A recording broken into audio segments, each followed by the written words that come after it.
are thrilled that an endowment was established several years ago and named this annual award for papers for Virginia Ramey Mollenkott, who was a renowned lesbian, trans feminist, Christian scholar and advocate for 4 decades until her death in September 2020. In collaboration with Dr. Mollenkott's close friends and family, we've established this Virginia Ramey Mollenkott Award as a permanent memorial to her legacy, to her courageous witness, and her profound impact upon the lives of countless LGBTQ plus persons, as well as their friends and families. It is so fitting that tonight we have the opportunity to both give tribute to Virginia as well as to honor the 4th scholar to receive the Mollenkott Award, who you'll hear from in a minute. So thank you for coming tonight. After the program, there'll be a light supper, and we have 8 board members from across the country who are here. And Mark Bowman, who is our executive director, and any of the board members will be happy to answer any questions around our work and the ways that you might want to get involved or support LGBTQ RAN's mission. Okay, so unfortunately, I'm pitch hitting, and so is Dave, who I'm going to introduce. So Erin Bell, who's from this amazing organization I'm just hearing about called Gerber Heart. But Erin had a medical emergency and won't be able to be here tonight. However, we're delighted to have Erin's colleague Dave Hauser with us, who will explain more about the great work of Gerber Heart. Thank you, Dave.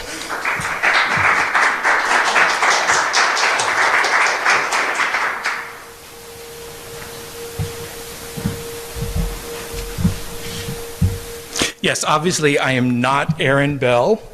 I guess the trade-off is if I'm going to substitute for Erin Bell, I get her hair. So, all right. My name is Dave Hauser, and I'm a former president at Gerber Heart Library, the board back in the early 2000s. So I've stepped away from the board and the library for a while to let the youngins come in and take over, and they have done an awesome, awesome job.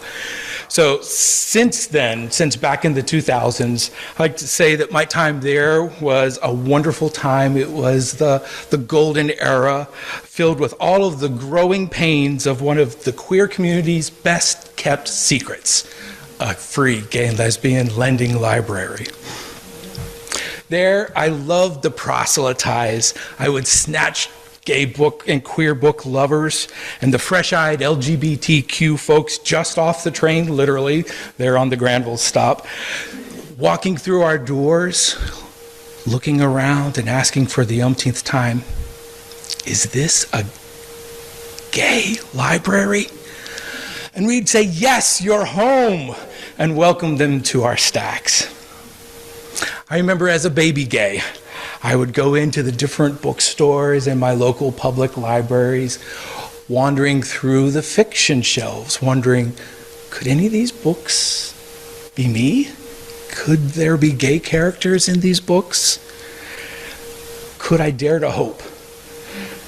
Now, the fiction stacks at Gerber Heart Library are filled with LGBTQ characters. There is a thriving juvenile and under 18 section that when I was president was maybe 3/4 of a stack, and now I think they've got 3 stacks filled with comics and all sorts of wonderful stories.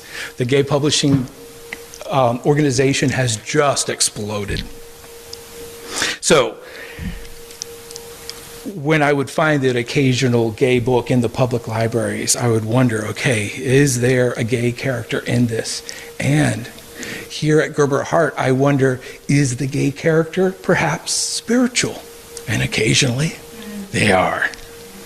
So, that same feeling of wandering through the stacks, covertly looking for the book that I was looking for, occurred at another time in my life. It occurred when I was searching the Southern Baptist Seminary's library stacks for anything I could get my hands on to help me figure out my own identity. How to figure out how to merge this dual identity of being both Christian and gay. It is no wonder that I eventually ended up at Gerber Heart Library. Nor is it no wonder that Aaron said, okay, who can I get to sub for me? Maybe Dave will. She did sort of scrape the bottom of the barrel, though. And it is also through networking, through making connections, through widening our communities.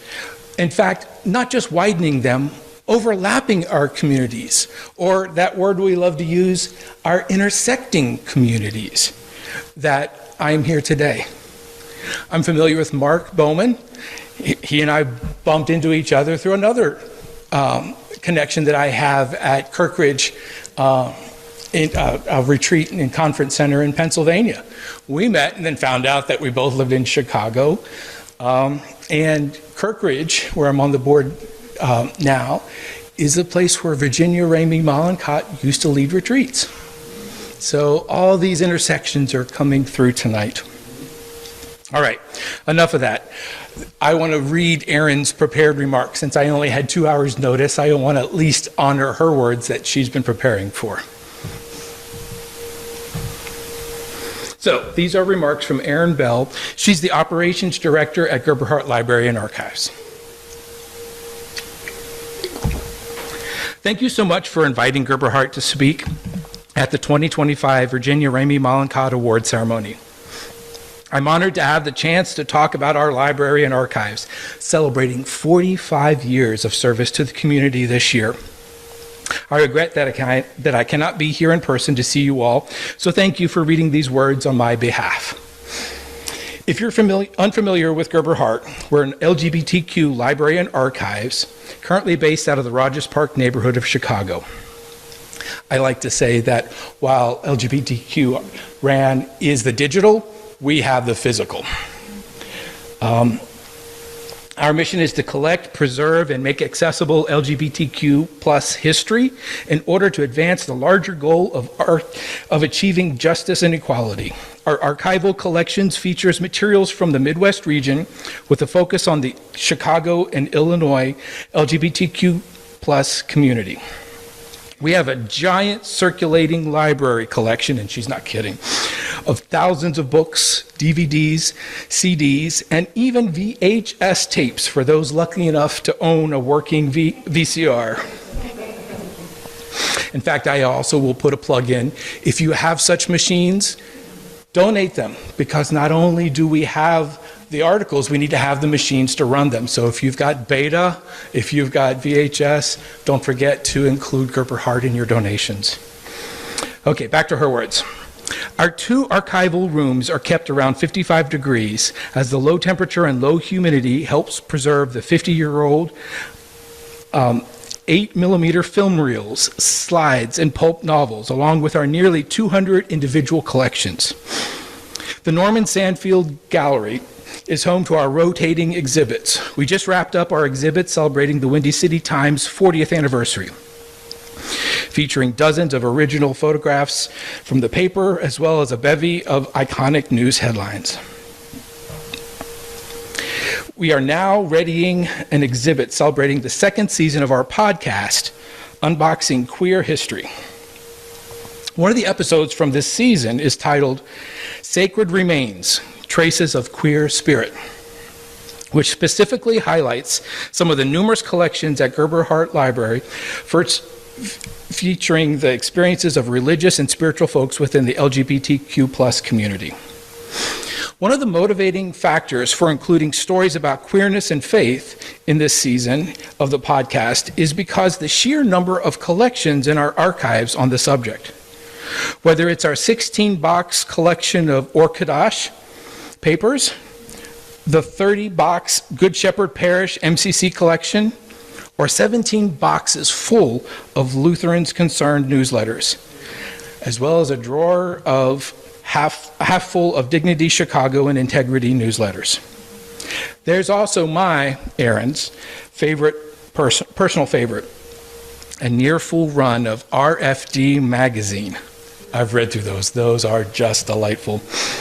The RFD magazine is a journal of record for the Radical Fairies movement.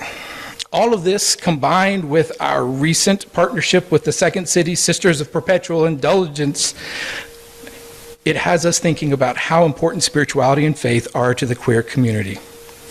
How many of us have had to find new places of worship that fully embraced and accepted us without shame of feelings or guilt? Where any of us could lead worship or sing in the choir or define who or what God is to us. How does faith change when you realize you're not straight or that your gender doesn't align with what has been assigned at birth? In that episode, the Sacred Remains episode, producer Hannah Viti describes finding her religion in the rhythmic beat of the club. Some of her interviewing describes finding their faith through their own explorations of gender and sexuality. To our delight, Hannah found folks from the community to talk more in depth about those boxes and papers on our shelves. Ultimately, the episode just scratches the surface of the deep intersection of queerness and faith, starting a broader question of what religion means to each of us. Igniting conversation and connection is what we aim to do at Gerber Heart too. Whether it's tabling at an event, or giving a presentation about a collection, or leading community members on a tour through our space. We hope to inspire everyone who steps into our library to continue to search for answers. We hope that folks who come to Gerber Heart to dig through the boxes of newspapers or to watch old international Mr. Leather competitors on tape experience the same experiences, the same eagerness to keep learning from our history that myself and my colleagues got. It's what keeps us coming back to Gerber Heart, finding community with one another, and it's what allows our mission and our spirit to live on. Thank you. And now,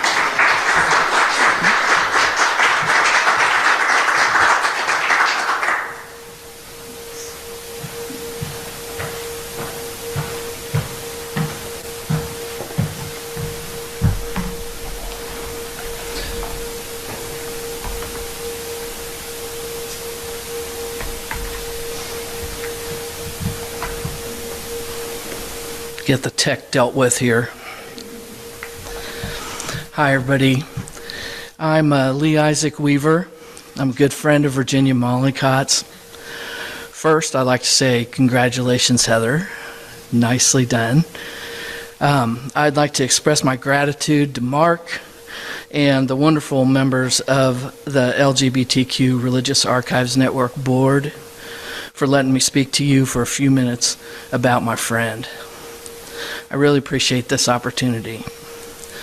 Virginia identified as both trans and lesbian, as Sharon said, and was always okay with both they, them, and she, her pronouns. So I'll be mixing in some theys with the she's as I talk this evening.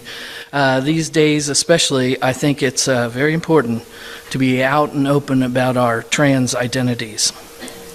Here's a little sidebar about the singular they pronoun. A while ago, I was transcribing a workshop talk that Virginia gave back in 1986. It was at an EEWC conference. EEWC is Evangelical and Ecumenical Women's Caucus, an organization that was one of the first to form specifically to advocate for the equality of women within evangelical Christianity. That was in the mid-'70s, and just a decade later, they took a courageous stand in favor of lesbian and gay equality within Christianity as a whole. 1986, right? The organization is now known as Christian Feminism Today, and from the very beginning, Virginia was one of our group's important thought leaders. Understatement of the year. So at the end of this workshop I'm transcribing, Virginia's answering questions from the audience. And during her answers, she explains that the singular pronoun they, them will come into common usage within the decade. Citing the Shakespearean origins of this non-gendered pronoun, she goes on to say a few words about why it's important. Well, I'm sure some of you have done a lot more research than I have, but this is the earliest mention of they, them pronouns that I have found. It would be about another 20 years before her groundbreaking book, Omnigender, was published, and her in the coming decade prediction was a bit optimistic. In Indiana, it's still not really happening, but it's a fine example of how Virginia's thought was always decades ahead of the crowd. Everyone here understands that Virginia was quite the scholar and activist, and those of us who knew her couldn't be more pleased that some younger scholars like Isaac Sharp and William Stell are keeping her work from being lost to history. But there's something else that I don't want to be lost to history, and that's the fact that Virginia was actually a rather extraordinary human being with some extraordinary ideas about being a human being. I've been thinking a lot lately, those of us who were lucky enough to have been changed by her oversized presence in the world, know this to our core, and I hope more people will read her work and let her change their way of thinking about being a human as well. I've been thinking a lot lately about what Virginia would say about what's going on in the U.S. right now. How would they respond? How would they help us to stay centered and calm? I think about how they modeled being fearless when facing adversity, not by being loud and denigrating those who would do us harm, but instead by being humble and always finding compassionate and sometimes humorous ways to push back. I sat with Virginia and her wife Susanna in their living room on Tuesday, November 8th, 2016. We thought we'd be watching the first female president be elected, but instead we ended up watching the nativity of the political and moral situation those of us in the U.S. now find ourselves in. Virginia seemed stoic. I had to pull over and sob on my drive back to my motel. The next morning at breakfast in the large dining room at Cedar Crest Retirement Community, where Virginia and Susanna lived, I watched Virginia very closely. I was angry, bereft, and scared. Virginia was disappointed, of course, but otherwise calm. She stopped and talked with friends about what had happened, and though she commiserated with their feelings of confusion and anger and regret, she never said a bad word about anyone. Not the one who had won, not the people who had voted for him, not anyone. Virginia was so good at seeing, feeling, explaining, and modeling things that are not always real obvious to the rest of us. I've come to believe it's because Virginia was blessed with a very traumatic, disorienting, and invalidating childhood and early adulthood. I say she was blessed with this, knowing full well that none of us would wish what she endured on anyone. Virginia's early experiences of physical, sexual, verbal, and spiritual abuse must have caused her to feel abandoned, ashamed of herself, and utterly alone. When that kind of stuff happens to people, a significant percentage of them end up prematurely terminating their immediate embodied experience by acting out some form of self-annihilation, like suicide, addictions, or some other compulsive action that numbs their unmanageable emotions and thoughts. If disillusionment and dread is the whole of a self's awareness, there's no reason to remain embodied. But I think the trick of it, what Virginia came to know, was that the unmanageable day-to-day is only one aspect of an otherwise unfolding, endearing, and surprising encounter. And that knowledge became their reason not only to survive, but to fully embrace incarnation.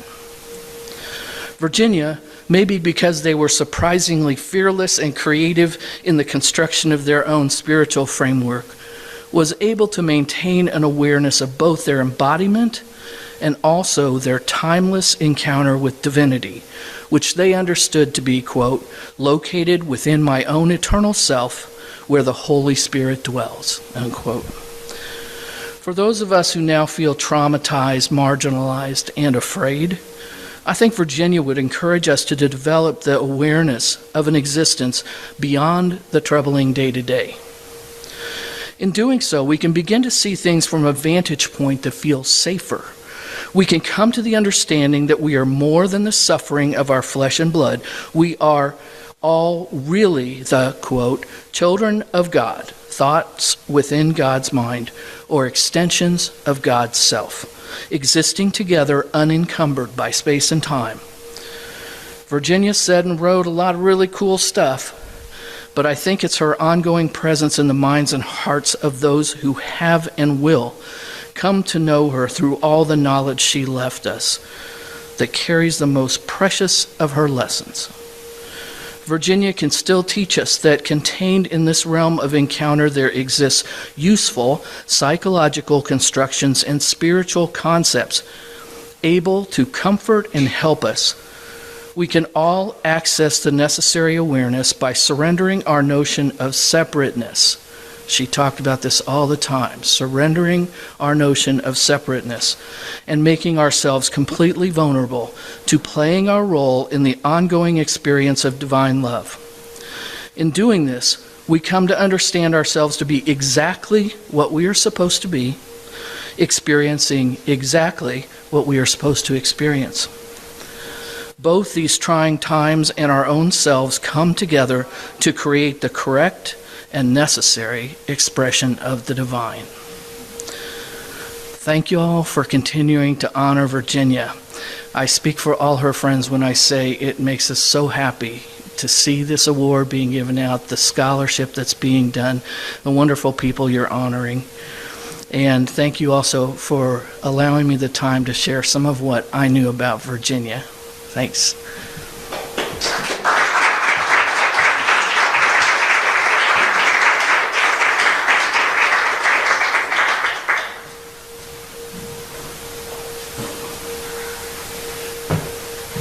Thank you so much, Lee Isaac. We at LGBTQ Religious Archives Network are really proud to continue the legacy of Virginia Ramey Mollenkott through this annual Award for Papers. If you're not familiar with an award for papers, we invite submissions of papers around LGBTQ religious history. Every year, December 1st is the deadline. We have a jury who, anonymously, reads all the papers. This year, there were 4 submitted. Our jury, Wallace Best, Rebecca Davis, and Gil Frank, chose the paper to receive the award is called Coming Out in the Parish Hall, New York's Gay Movement and the Church of the Holy Apostles, 1969 to 70. This is part of a long-term research project into LGBTQ grassroots movements and space-sharing relationships with established churches. The paper recovers the history of the church that serves as New York City's first gay community center, the Parish Hall of the Church of the Holy Apostles, an Episcopal congregation located in the Manhattan neighborhood of Chelsea. Supplied meeting space for gay and lesbian organizations in the late 1960s and early 1970s during the movement growth that followed the Stonewall riots of June 1969. The author of that paper is Heather Rochelle White, PhD. Heather is a visiting assistant professor in the Gender and Queer Studies program at the University of Puget Sound. Trained in American religious history, Heather's research focuses on religion and LGBTQ movements for social change. Heather is the author of Reforming Sodom, Protestants and the Rise of Gay Rights in 2015, and Heather co-edited with Gillian Frank and Bethany Morton, Devotions and Desires, Histories of Religion and Sexuality in the 20th Century United States. So now it is my pleasure to invite Heather up to receive the 2025-2026 Virginia Ramey Mollenkott Award.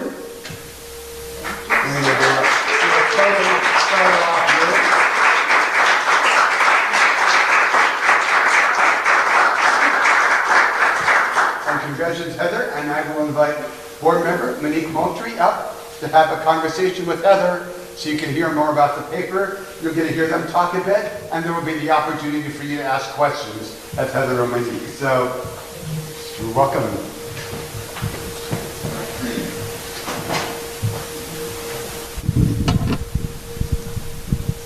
Are we on? Hello. Testing.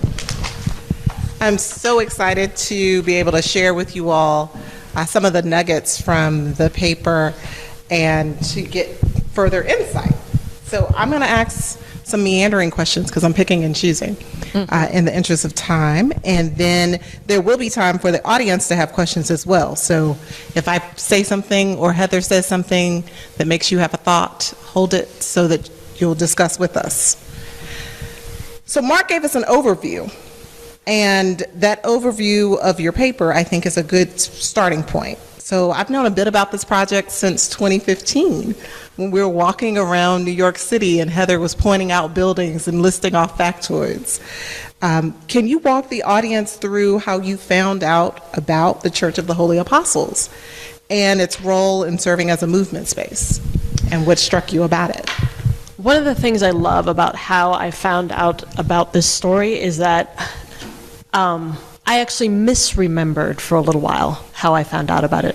So that's to say I'd been working on this for long enough for like the research to sort of undo and redo my own memory. And since memory and how we remember the past is also part of the focus, it was sort of helpful to think about how that knowing and unknowing and then finding again was also part of my story. So how did I first find out about it? I interviewed Roy Burchard, who was one of the founding members of the Metropolitan Community Church of New York. And he told me a story about coming into New York City he had left to go to grad school, so he was returning to New York because he had recently read an article about starting gay ministries written by I could go thick into the details here. But anyway, he drove into New York City and had a memory of going to Union Theological Seminary's library and looking for the author of this paper. And he happened to be there, and he's like, well, we need to go to the Gay Activist Alliance meeting. So the Gay Activist, sort of incidental to the story, the Gay Activist Alliance meeting was at the Church of the Holy Apostles. And, you know, when Roy was the first person I interviewed, I didn't even know what to ask, right?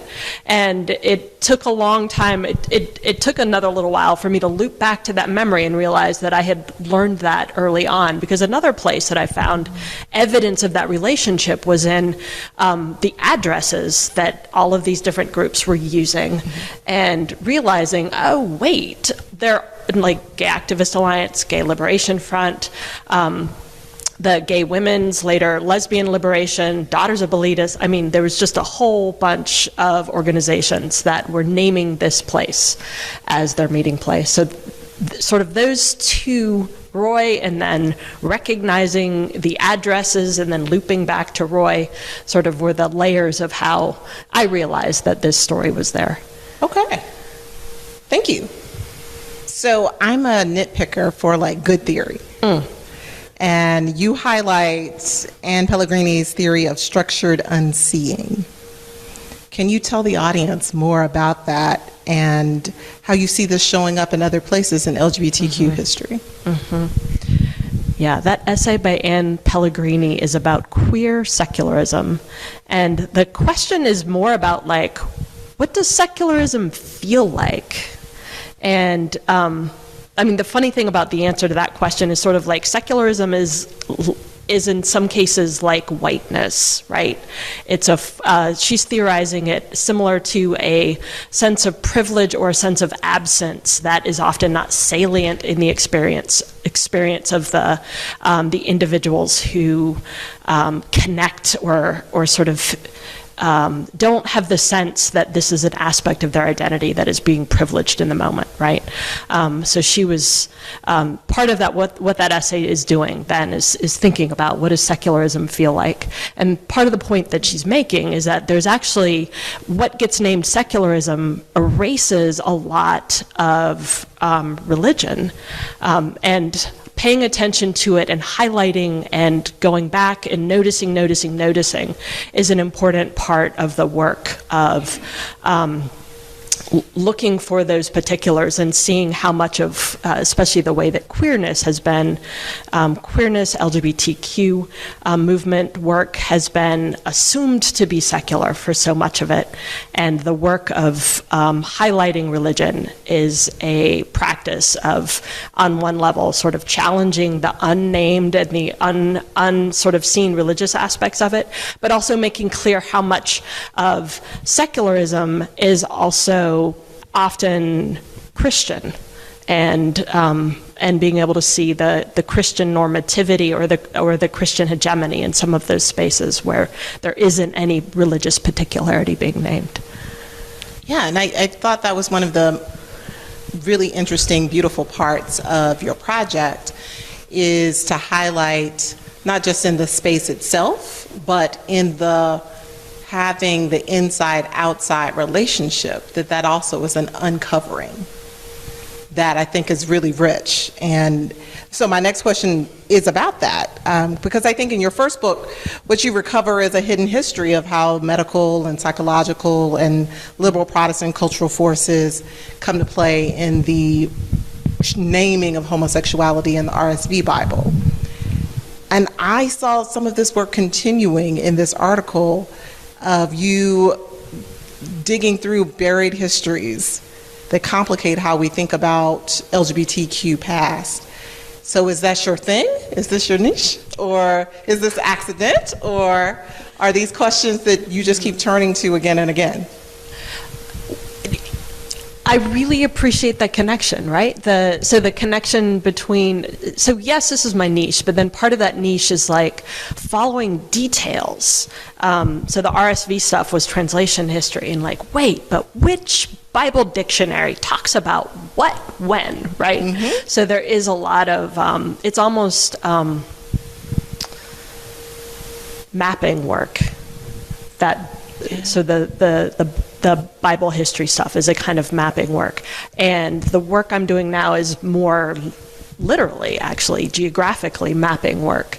It's finding instances of where LGBT groups were meeting. Like, where were they meeting is the question. And then what was happening at that congregation that made those space-sharing relationships meaningful and consequential. So you know Monique already, but I've told a number of, I am also working on a larger project. I think Mark said that as well.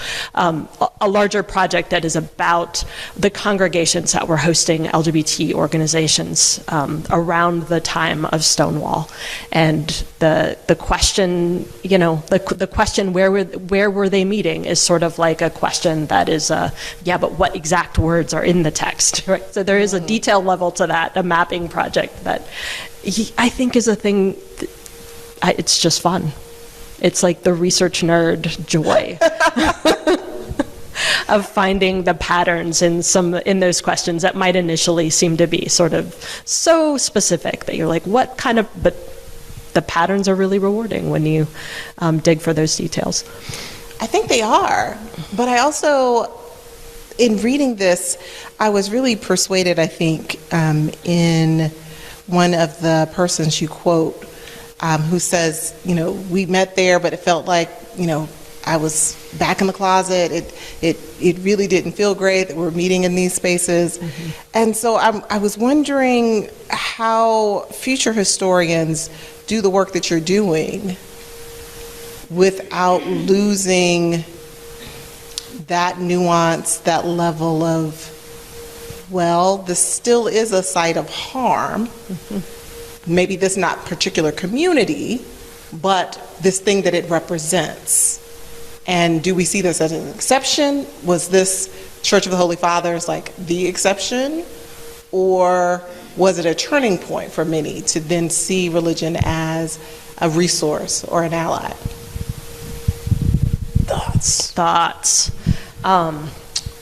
So there's several questions that I'll respond to in that. I mean, the was it an exception was a question that was important to me early on. And then it was sort of one of those examples. Once you start looking for a pattern, even when I was working on the Reforming Sodom book, which was even when I was working on my dissertation research, I was already starting this file of churches, congregations that were meeting places for LGBT activism, like in the 50s, 60s, homophile movement, gay liberation, sort of just as many as I could find.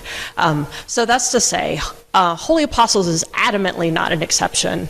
The other church that a lot of people know about is Glide Memorial Church in San Francisco, also had quite a lot of queer groups in San Francisco, not an exception. But a lot of the historical sort of making sense of community histories when they're, so in Phoenix, and I could just keep in Kansas City, and I was in Atlanta. I mean, we could just keep lists. There's been local historians working on the queer history of that particular locale who found that there was a pastor or a church that was an early meeting space.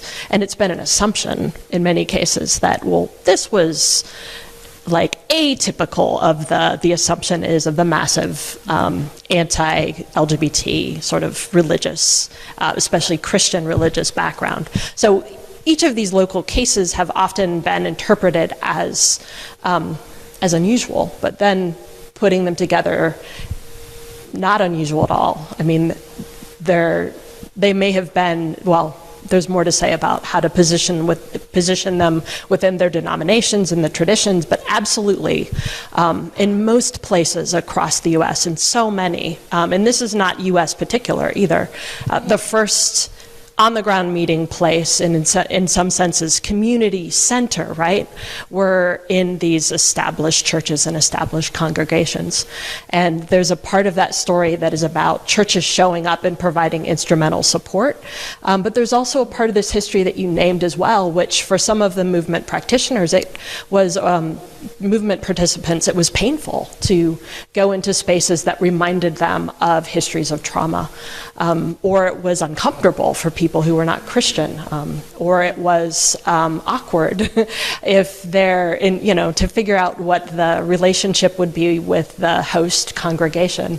So none of the dynamics were easy, right? There was often a lot of awkwardness, a good bit of, in many cases, painful instances where pastors or congregations changed their minds or denominations changed policies. Yeah. So this history of space sharing relationship doesn't easily fit within a sort of oppression narrative or liberation narrative. There's a lot of complexity to it.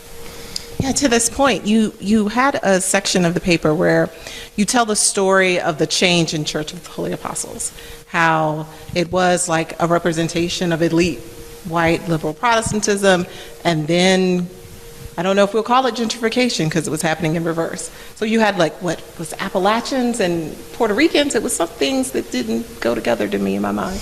It was a new group moves in, and so the congregation has to adapt. And here in the article, you make the claim that they started thinking about space sharing as a way of making necessary changes, like physical plant changes. Mm-hmm. So the building needed repair. The parsonage wasn't livable. Yeah. They took out big loans to make these things happen. And cost sharing could be a way of lightening that load, especially in a turned over community. But then buried in the article, you said that Father Weeks let them use the space for a year. And then he asked them to pay rent. So I was intrigued by that. What was the church getting out of their presence in that year when they weren't charging them? Because I understand what they were getting from the church. They got the space. But if it is this mutually beneficial scenario in many of these cases, what's up with that? What was the benefit? Yeah, why was he letting the Gay Liberation Front meet there for free? So each of the different groups that were meeting there, so there was a homophile, and y'all may not, I'm not going to assume that you know what I mean. Homophile was a movement name prior to gay.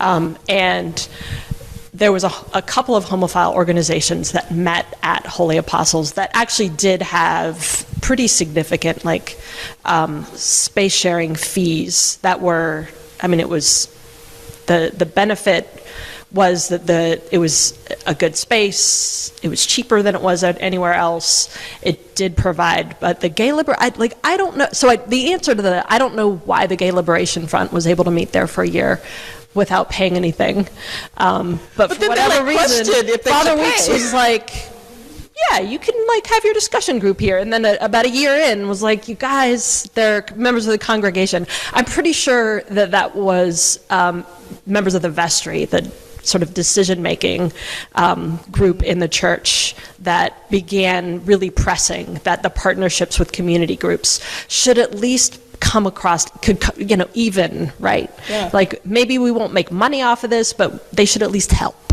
And that was a controversy among participants in the Gay Liberation Front about, should we pay money that's going to benefit religion? Because the Gay Liberation Front was very critical of religion as a force of oppression against the homosexual. Yeah, rightfully so.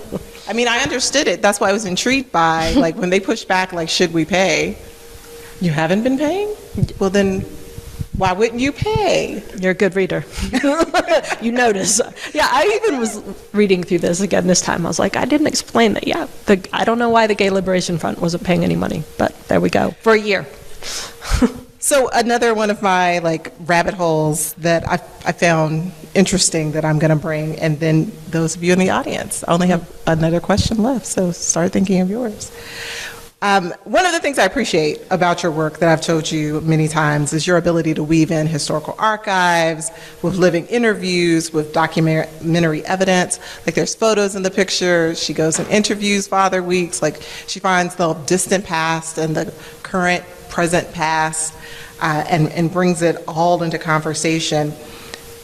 Your work ends with Ellen Barrett's 1977 ordination at the Church of Holy Apostles, as perhaps linked to Episcopalian acceptance of LGBTQ persons, and perhaps a nod to noticing the relationships among other religious and social movements. So you mentioned the Young Lords and the Black Panthers and women liberation movements. So I'm intrigued by how you hold this all together. So can you talk about process? Like, do you find this thing and then go, are they still alive? Let me see if they'll interview. Because here's the thing, both of us work in qualitative research, and sometimes when you go interview that person that you think will be perfect, they will completely rewrite your story. They will tell you they totally didn't believe that and they were just doing it for the interview, or they got paid for it, or like something that shakes to the core the foundation of the project. So, and you do it anyway, because that's where the story is. Mm-hmm. So tell me how your process about this comes about. Chaos, right? Isn't research always chaos?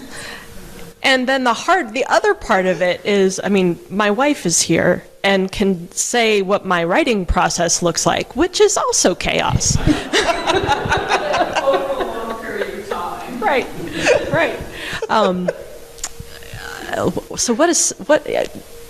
So chaos is one of the answers. And one of the things that I really had to figure out for this particular essay was where to focus it. And I decided to focus it on that 1 year, right? 1969 to 1970, when I put those, like, this is going to be, you would think that this is a very short essay, but then it's like, and all the things that connected to that 1 year. So there's a world of stuff that connects to that 1 year, but at least having a chronology that follows that year helped me figure out what to bring in and how to bring it in such a way that you could see that the history of the neighborhood was part of why the church said yes to these groups meeting in their space, that these groups also knew that the Young Lords were taking over churches in parts of New York, and that was as they did here in Chicago, and that was also important to the history. So there's all these different dimensions to that having a tighter focus chronologically made it a little bit easier to bring in that wider lens from, the prehistory of the neighborhood to the post-history of Ellen Barrett's ordination. Yeah. Well, to complicate that, though, part of what you also do in the photos that you include is you're doing like a cultural analysis of what are the artifacts and what did the space look like, and was it really Christian-y? Were there crosses everywhere? What were the images that people could have protested about? So for me, that's that added layer of texture that isn't really chaos. It's like a great concern for detail, of painting for the reader this picture of what 1969 was like. But then you note very quickly the next year, many of these organizations spun out to their own space. So that's, I guess, my next to last question, because it wasn't a question. My next to last question then becomes, in that year that you are documenting where they then build their own thing, do they keep the alliances that they built in these religious spaces? And do the religious spaces continue to support them? I mean, that's the research question, is what does the space sharing do? And I think there's like dozens of answers to that question. There's the answers of what does this do for LGBT groups that were meeting in that space. The year that they had at a low-cost rent, at a place that sort of facilitated gatherings, helped them gather the convening resources and the financial resources to be able to get their own space. So that doesn't, I mean, in some of these cases, like, they were really excited to leave, right? They didn't want to spend, the Gay Liberation Front didn't want to spend their history meeting at a church. So being able to go from there into other spaces for them was a win. And that was, I would say that was true for most of the groups that were meeting there, is that they understood this as a kind of a way station to a room of our own or a space of our own. And that there's a part of that being able to have control or sovereignty or whatever the label would be over their own space would allow them to become even more free, right? To be able to, but I mean, I'm not entirely sure. So I would say this part of the history overlaps with the history of LGBT nonprofits. And one of the things that happens when you have control over your own space and you have an organization that is able to say, okay, we of this identity now have a space of our own, there's challenges that come up with that as well, right?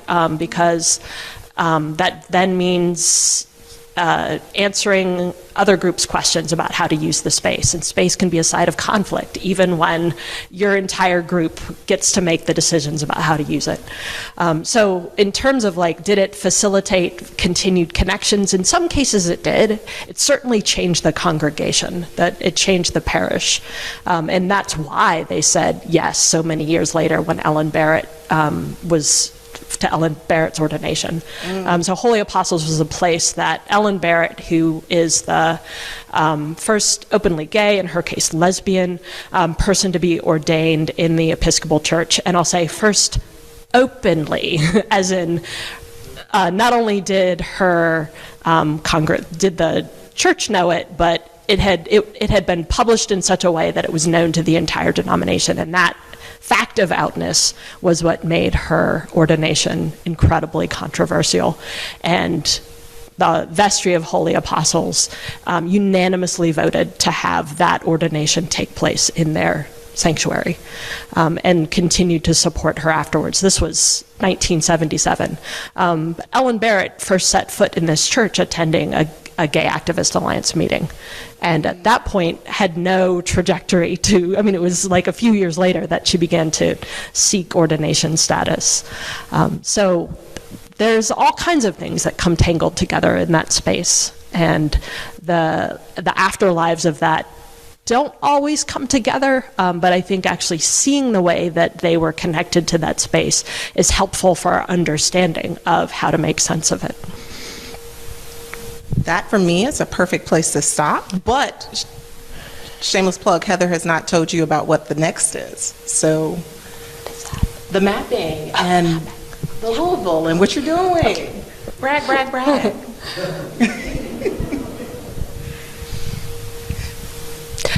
My project now is mapping congregations that provided meeting spaces to LGBT groups, and with research grant funding from the Louisville Institute, and with over here is Angie, who is the person who is working with the website for that project. As we you spent a good weekend putting things together. So we now have 80 congregations, and that was filtered from a longer list because we needed actual addresses. And sometimes that was hard to find in movement newsletters that didn't necessarily list exactly where places were if participants all knew. So we have, from 1965 to 1975, a mapping project of those congregations across the U.S. And that is in process because one of the questions is, again, what is the consequences of this space sharing? What kind of things spun off from these spaces?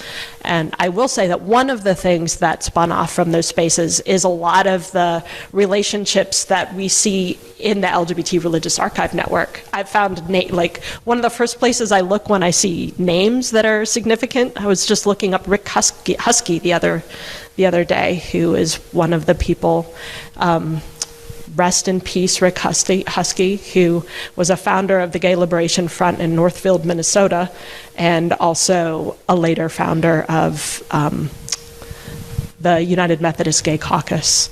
So the early history of where Gay Liberation Front and Gay Activist Alliance and lesbian groups and all these different local queer organizations, the ones who end up in churches, there's a lot of connections with what later happened with LGBT movements within established denominations and other religious spaces. Outstanding. We're looking forward to the website and being able to map for ourselves, our communities. So we're now at the point where we have questions from the audience. Because we have people who are online, I'm going to repeat your question so that the online folks can hear them, because I'm not sure how far this mic will go. I'll meet you halfway. Questions? Yes, Jim.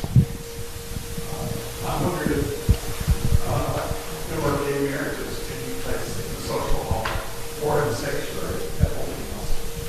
So there was a question if there were gay marriages taking place in the sanctuaries or fellowship halls. In the sanctuaries. No doubt there were also union ceremonies and marriages that took place in parish halls or social halls, because that division of space is important, as those of you who inhabit these spaces frequently know, right? The social hall, there are things that can take place there that cannot take place in the sanctuary. Sometimes the sanctuary is special. But in the case of Holy Apostles, there was a wedding ceremony actually they were calling it a Holy Union ceremony in 1971 in the sanctuary that was officiated by the priest of the Church of the Beloved Disciple, an independent Catholic gay welcoming church in New York City that started in 1970. So that became a controversy for the congregation. It became a controversy for the diocese, the Episcopal Diocese of New York. And the rector of the church at the same time was also having quieter, he was calling them ceremonies of friendship between same-sex couples. Yeah, ceremonies of friendship. I love it. It was Get a friendship bracelet. And that was happening all over the place as well. And so union ceremonies and, yeah, that's mapping, that's part of the, where else were these taking place, and how did those instances also sort of contribute to the conversations about what sacred space is for? And we'll put it that way, right? Because there's a lot that comes into question when that space is part of blessing gay couples or queer couples. Yeah. As we are acting up right now, and I won't say acknowledge that we are acting up right now, I'm wondering how we can engage. I know I'm not the only millennial or Gen Z here. I'm noticing a lot of my generation, Gen Z, going away from the church, or going away from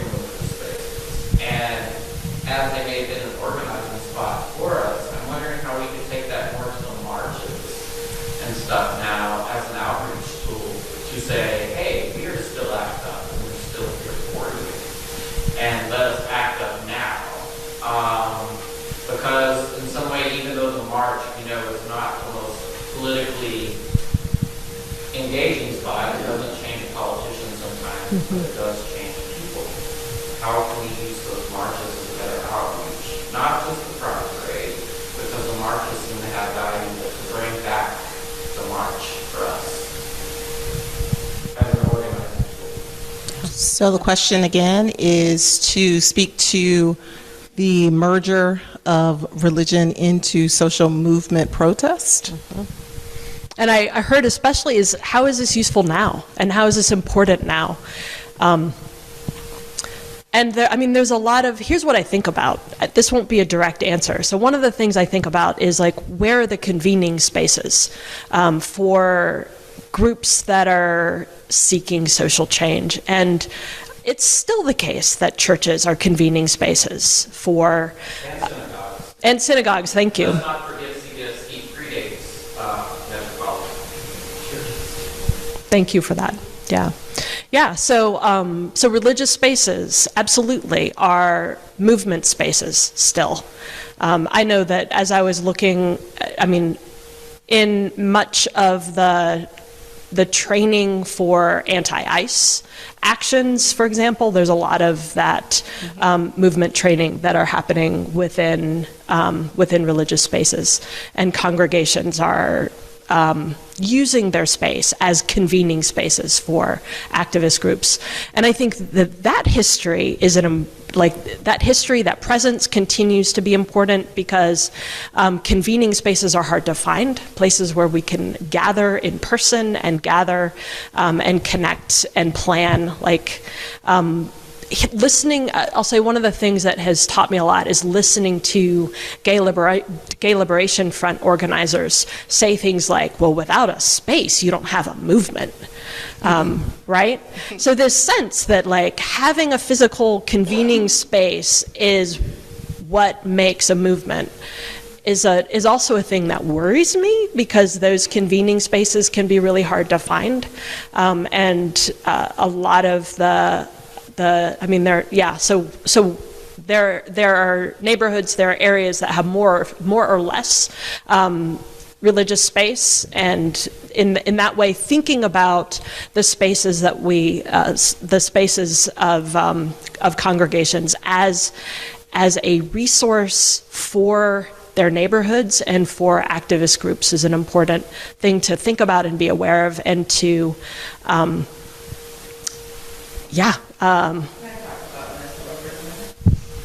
Minnesota. So, what we saw a lot of in the last 2 months around where I live is that it was faith leaders who were like ready to take the charge in a lot of the organizing, because they were already working together with each other, they already knew each other. There was a lot of ecumenical conversation happening already, so it was easy for them to take leadership in a lot of the actions that were happening, and they were very much echoing what they had learned from the civil rights movement, I would say.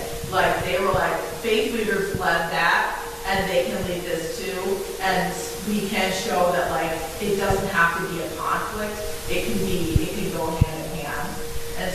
And then one of those tools was the singing. So the fact that this singing is just like taking off like wildfire in Minnesota right now, and people are coming to churches to learn the songs to sing when they get together for the marches and for the events.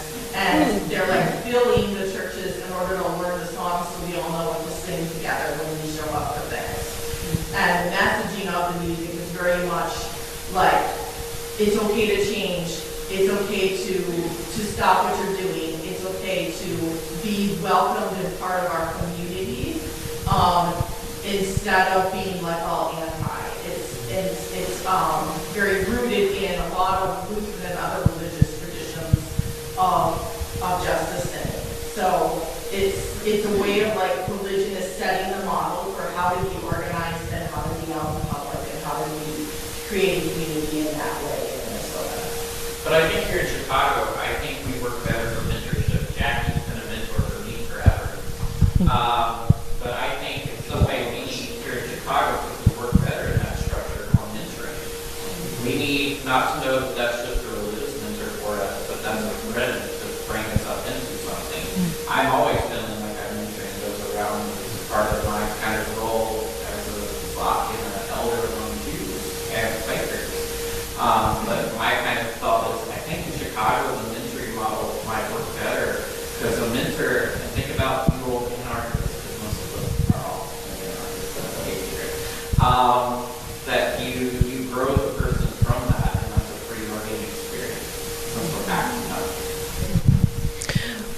I'll say one of the things that I'll maybe rephrase some of this because it may help those on Zoom to hear, but here's a lesson for me is that historians don't necessarily know what's happening now.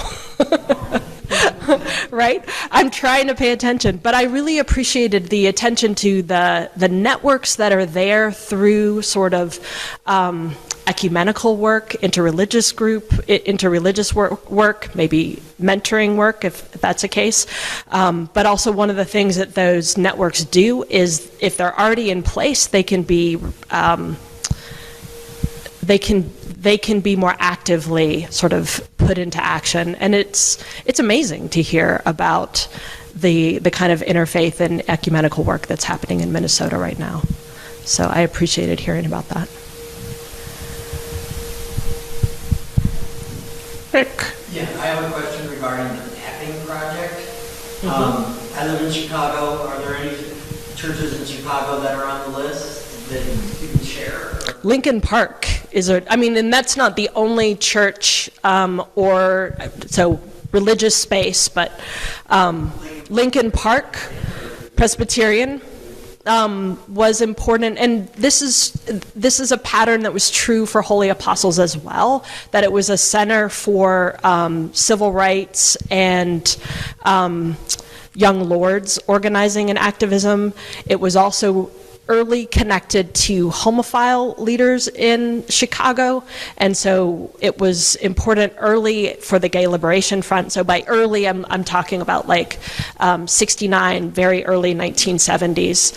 And having one of those, so Lincoln Park was maybe the most critical on the early side, but then there are dozens, as you know, probably, including this space we're meeting in, or this Chicago temple later in the 90s, so not as early on, but one of the things that continues to happen is once there's a few spaces, like it quickly exponentializes with the numbers of congregations getting involved. So Lincoln Park, though, is definitely the one. The question is, the period of time you're looking at specifically is the early 70s? At this point, prior to 1975, but that has been mostly because I have wanted to identify as thoroughly as possible, this is like, to be, as thoroughly as possible, as many examples as I could find. And I expect that I will look probably through the end of the 70s.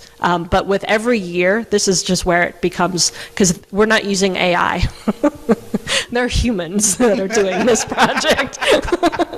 So every year just means hundreds of more spaces to look for, hundreds of more LGBT organization newsletters to sort of see where they were meeting. So at this point, I think we have a pretty good list through 1975. If you are looking for places, I'm not affiliated with this group at all, but it seems to me like Wellington Avenue, UCC, on the north side, with a real incubator. And I don't know whether it's on the list or not, but I am fascinated by this project. Yeah. When people recommend spaces, I write them down. So that's to say, some of you may have some other things to recommend. Contact me, and I would love to hear examples of other things, because I follow up on this, absolutely. So I see two hands, and then Mark and Jim. So Mark, tell me, do we take both hands? Yes. Okay.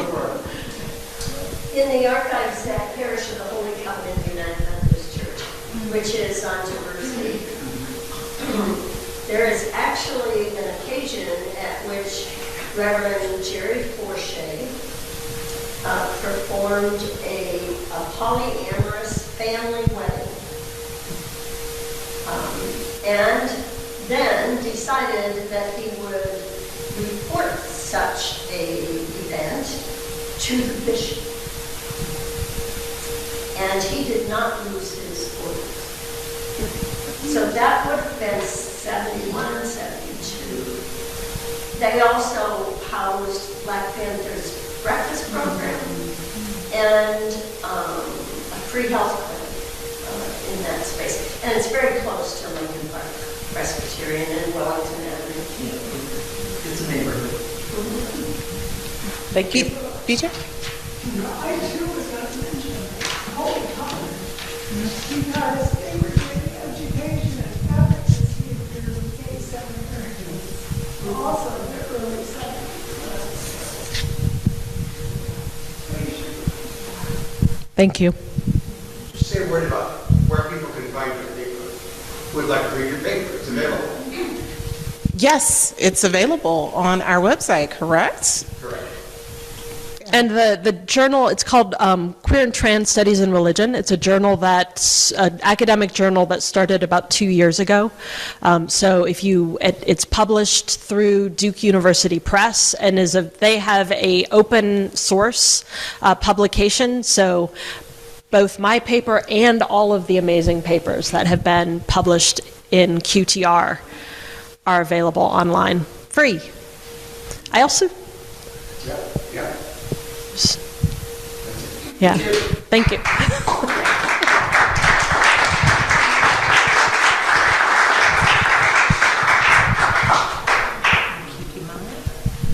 So my name is Jim Matulski, and I'm a board member of the LGBT Religious Archives Network, and I'm here to ask you to do something that I love doing, which is to contribute financially to LGBT RAN. It is one of my greatest joys to be able to make a regular monthly contribution of a modest size to the Archives Network. I'm even more devoted to it today after hearing this than I was before I walked in, and it is so important. We know that our history is vulnerable right now.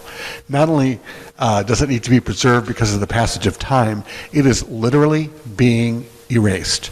Not 10 blocks from Church of the Holy Apostles, our government recently just decided to remove the rainbow flag from the Stonewall Monument, the National Park Monument in Sheridan Square in Greenwich Village.